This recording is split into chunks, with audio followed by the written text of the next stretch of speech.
भगवद गीता अध्याय 1 श्लोक 3 दुर्योधन का घमंड या डर। भगवद गीता का गहरा रहस्य। कल्पना कीजिए, आप एक विशाल सेना के साथ युद्ध के मैदान में खड़े हैं।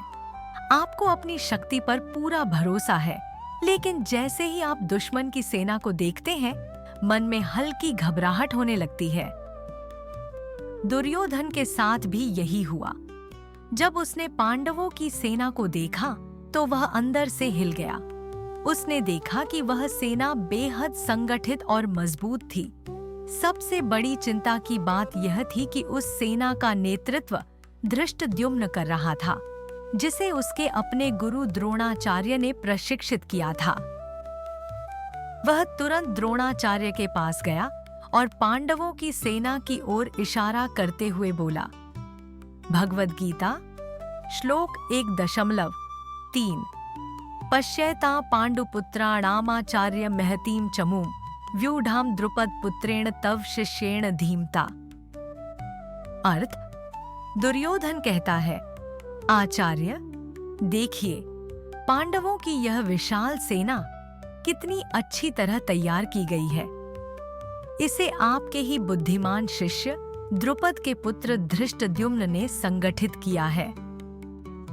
दुर्योधन के इन शब्दों में छिपा था डर, चिंता और एक गहरी सीख। आइए समझते हैं कि यह श्लोक हमें युद्ध और वास्तविक जीवन में क्या सिखाता है। इस अध्याय से हमें क्या सीख मिलती है? सच्ची जिम्मेदारी को निजी भावनाओं से ऊपर रखना। युद्ध की स्थिति। द्रोणाचार्य ने धृष्टद्युम्न को युद्ध की पूरी शिक्षा दी, यह जानते हुए भी कि एक दिन वही उसे मारने वाला है। उन्होंने गुरु धर्म को निभाया और अपने कर्तव्य को निजी भावनाओं से ऊपर रखा। वास्तविक जीवन की स्थिति। एक अनुभवी डॉक्टर अपने जूनियर डॉक्टरों को सिखाते हैं और गाइड करते हैं। उनके शिष्यों में से एक बहुत प्रतिभाशाली होता है और एक जटिल सर्जरी के लिए मुख्य सर्जन के रूप में चुना जाता है, जबकि उनके गुरु, जो अधिक अनुभवी हैं, इस भूमिका में नहीं चुने जाते। गुरु जानते हैं कि वे अधिक अनुभवी हैं, लेकिन फिर भी वे ईमानदारी से मानते हैं कि उनका शिष्य इस सर्जरी के लिए पूरी तरह काबिल है। वे अपनी निजी भावनाओं को पीछे रखते हुए अपने शिष्य का पूरा सहयोग करते हैं और उसकी सफलता में मदद करते हैं। सर्जरी सफल होती है और जूनियर डॉक्टर दिल से अपने गुरु का धन्यवाद करता है, यह स्वीकार करते हुए कि उनकी सीख और मार्गदर्शन के बिना यह संभव नहीं होता। सीख। सच्चा गुरु निजी भावनाओं से ऊपर उठकर अपने शिष्य की सफलता में खुश होता है। असली नेतृत्व योग्यता को पहचानने और उसका समर्थन करने में होता है। अहंकार छोड़कर सच्चे कर्तव्य का पालन करना ही महानता की निशानी है। हेर फेर की कला। जब शब्दों से बदल दी जाए सोच।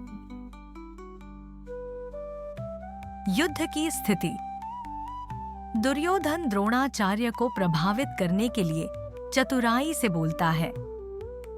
वह अपने गुरु को याद दिलाता है कि धृष्टद्युम्न उनका ही शिष्य था, ताकि वे गुस्से में आकर ज्यादा आक्रामक हो जाएं। वास्तविक जीवन की स्थिति। एक बड़ा बिजनेस टाइकून अपनी नई कार लॉन्च करता है। उसकी मार्केटिंग टीम उसे यह कहते हुए प्रचारित करती है, यह कार आपकी लाइफस्टाइल को एक नए स्तर पर ले जाएगी। इसकी एडवांस टेक्नोलॉजी बाकी सभी कारों से बेहतर है। सिर्फ कुछ सीमित स्टॉक उपलब्ध है, जल्दी खरीदें।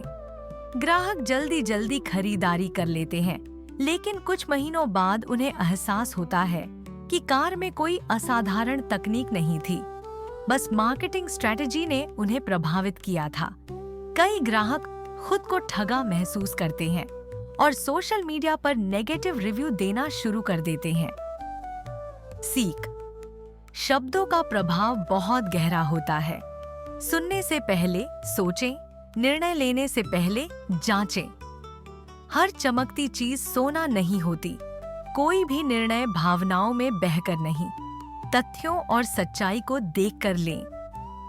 बीते झगड़ों की परछाई, जब कोई आपके अतीत का फायदा उठाए। युद्ध की स्थिति। द्रोणाचार्य और द्रुपद के बीच पहले से ही दुश्मनी थी। दुर्योधन ने इस पुराने झगड़े को भड़काकर अपने फायदे के लिए इस्तेमाल किया। वास्तविक जीवन की स्थिति। अमित और रोहन कभी घनिष्ठ मित्र और व्यापारिक साझेदार थे, लेकिन एक निवेश सौदे को लेकर अलग हो गए। अब वे प्रतिस्पर्धी कंपनियां चलाते हैं और एक दूसरे से बात तक नहीं करते। विक्रम, एक चालाक व्यापारी, इस दुश्मनी का फायदा उठाने की योजना बनाता है। वह अमित से कहता है, रोहन तुम्हारे निवेशकों को अपने पक्ष में कर रहा है। वहीं रोहन को बताता है, अमित तुम्हारी गोपनीय व्यावसायिक रणनीतियां चुरा रहा है। झूठे आरोपों से दोनों के बीच अविश्वास बढ़ जाता है। वे एक दूसरे पर मुकदमे कर देते हैं, क्लाइंट्स खोने लगते हैं और उनका बाजार मूल्य गिर जाता है। इसी बीच विक्रम चुपचाप उनके ग्राहकों और निवेशकों को अपनी ओर खींच लेता है। जब अमित और रोहन को सच्चाई का एहसास होता है, तब तक उनका व्यापार बर्बादी के कगार पर पहुंच चुका होता है। अब सवाल यह है, क्या वे दुश्मनी भूलकर फिर से खड़े हो सकते हैं या विक्रम बाजी मार लेगा? सीख। पुरानी गलतफहमियों को दूर करना बहुत जरूरी है, वरना कोई और उसका फायदा उठा सकता है। किसी की बातों में आने से पहले खुद सोचें और सही गलत का फैसला करें। धर्म अधर्म का संग्राम, जीतता कौन है? युद्ध की स्थिति। महर्षि वेदव्यास ने पूरे महाभारत में दुर्योधन उवाच, दुर्योधन ने कहा, का उल्लेख नहीं किया। इसका कारण यह था कि दुर्योधन का पूरा जीवन अधर्म और कपट से भरा था। वह योग्यता, परिश्रम और सच्चाई से नहीं, बल्कि चालाकी और छल से आगे बढ़ना चाहता था। उसकी यही सोच उसके विनाश का कारण बनी और इतिहास ने उसे एक अहंकारी और अधर्मी शासक के रूप में याद रखा। वास्तविक जीवन की स्थिति। राजनीति में दो तरह के नेता होते हैं, एक जो सिर्फ सत्ता के लिए झूठे वादे करता है और दूसरा जो सच में जनता का भला चाहता है। पहला नेता चुनाव से पहले बड़े बड़े वादे करता है, हर किसी को मुफ्त स्वास्थ्य सुविधाएं देंगे, हर युवा को नौकरी मिलेगी, लेकिन इन वादों को पूरा करने की कोई योजना नहीं बनाता। सत्ता पाने के लिए वह समाज में फूट डालता है, अलग अलग समुदायों को आपस में लड़वाता है, भ्रष्टाचार और रिश्वतखोरी से चुनाव जीतता है। कुछ समय तक वह अपनी छल कपट से शासन करता है, लेकिन धीरे धीरे उसकी सच्चाई सामने आ जाती है। जनता को एहसास होता है कि वे ठगे गए हैं और इतिहास उसे एक भ्रष्ट और बेईमान नेता के रूप में याद रखता है। दूसरा नेता बिना झूठे वादों के सही नीतियों पर काम करता है। वह अच्छी शिक्षा, अस्पताल और सड़कें बनवाता है ताकि जनता का भविष्य सुधरे। हर सरकारी खर्च को पारदर्शिता से जनता के सामने रखता है ताकि कोई भ्रष्टाचार न हो। वह जनता का विश्वास जीतता है और लोग उसे सम्मान और सच्ची श्रद्धा से याद करते हैं। सीख। ईमानदारी और सच्ची मेहनत ही असली सम्मान दिलाती है, झूठ और धोखा नहीं। जो नेता पारदर्शिता और जनता की भलाई को प्राथमिकता देते हैं, वे इतिहास में हमेशा सम्मानित रहते हैं। भ्रष्टाचार और झूठ से भले ही थोड़े समय के लिए सफलता मिल जाए, लेकिन अंत में सत्य की ही जीत होती है। निष्कर्ष। महाभारत हमें सिखाता है कि सही और गलत के बीच का चुनाव ही हमारे भविष्य को तय करता है। न्याय और कर्तव्य।